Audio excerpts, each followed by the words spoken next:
दोस्तों मैं ऐसे ही इंटरनेट पर किस्से कहानी कविताएं पढ़ रहा था। तभी मुझे एक कविता पढ़ने को मिली जो मुझे बहुत ही अच्छी लगी। सोचा मैं आपको भी सुना दूं। तो कविता कुछ इस प्रकार है। एक कवि नदी के किनारे खड़ा था। तभी वहां से एक लड़की का शव नदी में तैरता हुआ जा रहा था। तो कवि ने उस शव से पूछा, क्या पूछते हैं देखिए। कौन हो तुम ओ राजकुमारी, बह रही नदिया के जल में। कोई तो होगा तेरा अपना, मानव निर्मित इस भूतल में। किस घर की तुम बेटी हो, किस क्यारी की कली हो तुम। किसने तुमको छला है बोलो, क्यों दुनिया छोड़ चली हो तुम। किसके नाम की मेहंदी बोलो, हाथों पर रची है तेरे। बोलो किसके नाम की बिंदिया, माथे पर लगी है तेरे। लगती हो तुम राजकुमारी, या देवलोक से आई हो। उपमा रहित ये रूप तुम्हारा, ये रूप कहाँ से लाई हो।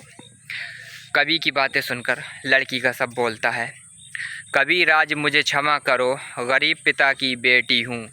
इसलिए मृत मीन की भांति जलधारा पर लेटी हूँ। रूप रंग और सुंदरता ही मेरी पहचान बताते। कंगन चूड़ी बिंदी मेहंदी सुहागन मुझे बनाते।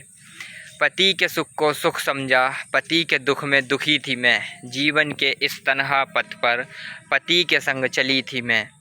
पति को मैंने दीपक समझा, उसकी लौ में जली थी मैं। माता पिता का साथ छोड़ उसके रंग में ढली थी मैं। पर निकला वो सौदागर, लगा दिया मेरा भी मोल। दौलत और दहेज की खातिर पिला दिया जल में विष घोल। दुनिया रूपी इस उपवन में छोटी सी कली थी मैं। जिसे माली समझा उसी के द्वारा छली थी मैं। ईश्वर से अब न्याय मांगने सब सैया पर लेटी हूँ। दहेज की लोभ इस संसार में, दहेज की भेंट चढ़ी हूँ मैं। दहेज की भेंट चढ़ी हूँ मैं। तो दोस्तों ये थी वो कविता।